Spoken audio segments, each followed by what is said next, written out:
Y bueno amigos, tenemos nuevo video en el canal que creo que vamos a disfrutar mucho, al menos yo lo voy a disfrutar muchísimo y espero que ustedes también.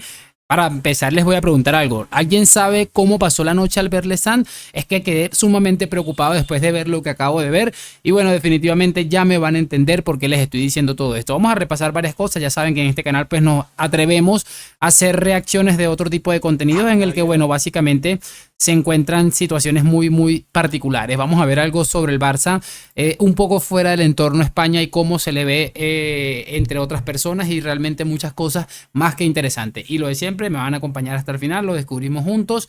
La gente que cada vez pues se atreve más a denunciar las porquerías que hace el Barça en general. Y bueno, sobre el final vamos a ver dos cositas, lo que les dije de Albert Lezán y algo de un aficionado antimadridista que bueno, yo creo que eso nos va a especificar a la perfección el por qué esta gente está tan encima y tan pendiente de lo del Madrid. Es que es entendible después de la última década que le ha regalado el equipo de Ancelotti, Zidane y compañía. Vamos a arrancar con lo que les dije, esto que viene desde un poco fuera de España y cómo se ve esto, porque creo que cada vez el relato cae menos, cuela menos, por llamarlo de alguna manera.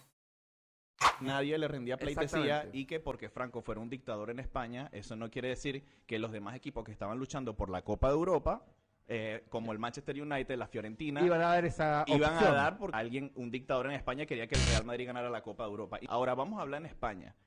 Si supuestamente el Real Madrid es beneficiado, ¿por qué estando Franco, por qué tarda 15 años para poder ganar una liga? El Barça 8. Y ganó 8 copas del Generalísimo, que vendrían siendo la que hoy por hoy conocemos como la Copa del Rey. El Camp Nou es financiado por Franco porque tenía una deuda de 230 millones de pesetas. Franco recalifica los terrenos del Escorts, que era la sede antigua del Barça, y financia el estadio que hoy por hoy se llama el Camp Nou. Y una vez que se financia el estadio, el que lo inaugura es un general ministro de Franco, que también colaboró en la posguerra. Entonces, cronológicamente ya te están vendiendo de que el Madrid es muy beneficiado, cosa que es mentira. Bueno, creo que no hace falta, bueno, se llama El Panel, el programa por si lo quieren buscar, pero no hace falta más que añadir, y repito, este hombre tiene acento de ser paisano y tiene toda la razón del mundo. O sea, son cosas que, mira, yo he tratado mucho de no meterme tanto con el tema de la historia, pero es que con lo que te encuentras diariamente es necesario uno indagar al respecto y no dejarse engañar, porque todo el mundo, hay gente que de verdad ha dicho, muchachos, que definitivamente lo de Franco y el Madrid es una realidad. Hay gente que se ha creído este relato y hay todavía personas que tienen la capacidad de indagar, de buscar y de tener una solución al respecto y explicar básicamente cómo funciona todo esto para que no nos sigan engañando como viles tontos muchas veces. Vamos a colocarles otro clip que me pareció muy interesante. Creo que esto es del programa de Manu Carreño, El Larguero, y es llamativo. Y el problema es que el Toco Mocho no es la primera vez que lo hacen, que ya lo han hecho más veces. El segundo problema es que evidentemente Joan Laporta protagonizó una escena lamentable estábamos en Arabia con los presidentes de las federaciones a los que llamó, insultó, bueno, ya está todo contado, porque decía que tenía un dinero que ahora un auditor le ha dicho, oye, este dinero no existe. El tercer caso es que el Barcelona juega este fin de semana contra el Betis, por ejemplo, que tuvo que vender a su mejor jugador, que es Fekir, para cumplir el fair play financiero, y ve, bueno, Olmo no va a poder jugar porque está lesionado, pero ve que el Barcelona se lo ha pasado por el forro. Y para mí la cuarta, en el alegato inicial, con el que estoy totalmente de acuerdo, que tú hacías para exponer el caso, es que Laporta encima sale y dice, ¿veis cómo los tengo? ¿Veis cómo los tengo? Es que todos estos son unos porque aquí el que sabe soy yo. Pero sí, déjame decir una cosa sobre esto, Romero, muy rápido, perdona, Pulido. Laporta, bueno, es de primero de populismo lo que hace. Sí, no nos sorprende. Y lo ha hecho otras veces, sí, es así. O sea, que nos sorprendería que no lo hubiera hecho. La manera de gestionar de Laporta es ir al límite y en la última curva pegar el volantazo y sigue en carretera hasta que un día el Barça se pegará un guantazo que se caerá montaña abajo. Esa sensación yo creo que la tiene bastante gente, ¿no? Otra cosa es que hay muchos que piensan que, tal como estaba el club, se necesitaba una gestión así para poder sacarlo adelante. Bueno, sería discutible. Pero sí ha dicho una cosa Laporta que, en medio de la broma, yo creo que es para que el culé le preste atención. Ha dicho, bromeando, que Flick le ha preguntado, ¿otra vez vamos a estar así? No, que Flick debe estar mosca ya. Creo que la dirección deportiva y el área técnica, con esto del tema del fair play, empiezan a estar enfadados. Bueno, sí, muy interesante y repito, mira que por ejemplo este último hombre que hablaba ahí era Sique Rodríguez, periodista más que reconocido por destapar el caso Negreira y bueno, a quien le ha caído la cantidad de hate que ustedes se pueden imaginar. y es muy llamativo. Y esto obviamente pasa ya con el torneo pasado en curso. Es un clip que quería rescatar porque empezó a reactivarse nuevamente con el tema de la operación Nico Williams, ¿no? Y bueno, lo de Nico Williams, yo creo que el Barça lo va a hacer definitivamente, y creo sinceramente que esto a la larga no va a terminar a nivel deportivo, de cuadrarle del todo al Barça. Vamos a ver cómo se comporta eso, porque bueno, me imagino que alguno de arriba va a tener que salir del 11 para meter a Nico Williams, qué sé yo, Lamine es intocable.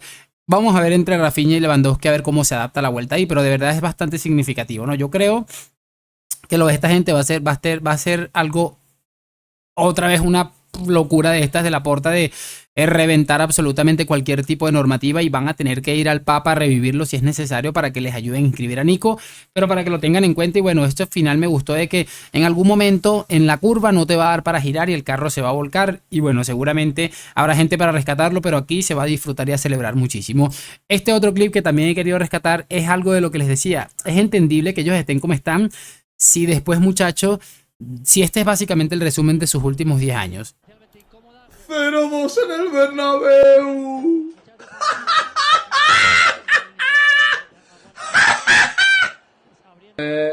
Y gol de Vinicius. Fuera de juego.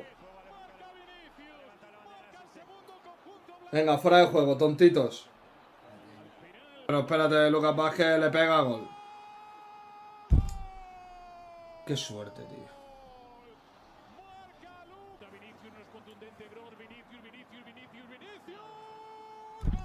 Pues otro más.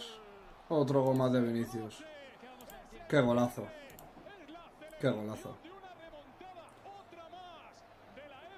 Nah, Vinicius. Espectacular.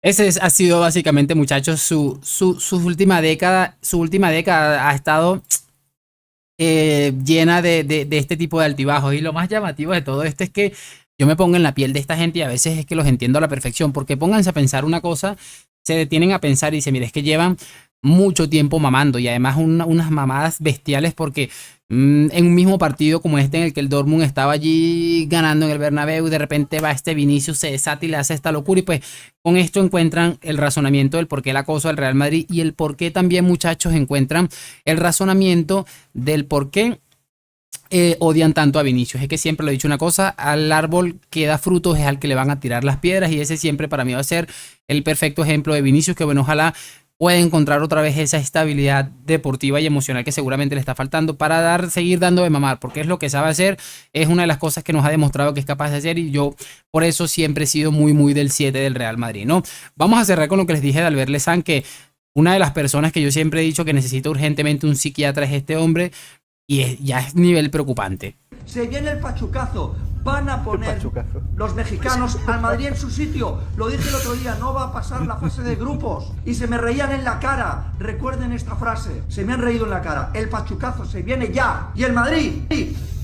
A dormir. A dormir. Albert, si el Real Madrid no pasa de fase de grupos, ¿qué haría usted con Xabi Alonso? ¿Lo vota?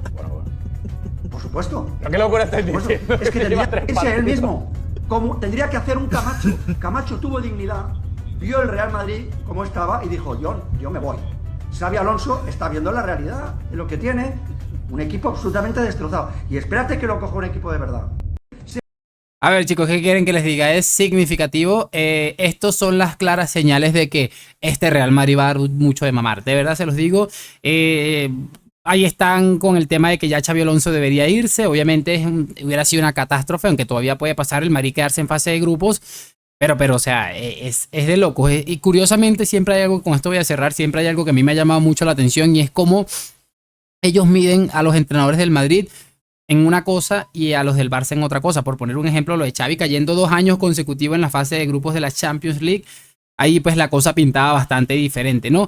De todos modos, eso es algo que siempre nos ha identificado, nos ha separado de esta gentuza, y es el nivel de exigencia. El nivel de exigencia del Real Madrid es que si a Xabi Alonso se le da por caer no 2 veces, sino una vez en la fase de grupos de la UEFA Champions League, Xabi Alonso al día siguiente está en la calle, o al menos es algo que todo el mundo piensa que debería suceder, ¿no? En cambio, esa ha sido la diferencia. Esta gente, no, pero es un proyecto que va a ir a largo plazo, que no sé qué. Ahí está la gran diferencia, y por eso ellos vienen así a botar ese veneno como está botando Albert Lezán.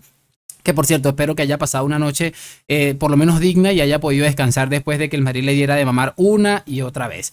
Lo de siempre, gracias por acompañarme. Me van a dejar su like, suscripción. Hoy, mañana y siempre a la Madrid. Nos vemos en un próximo video y chao, chao.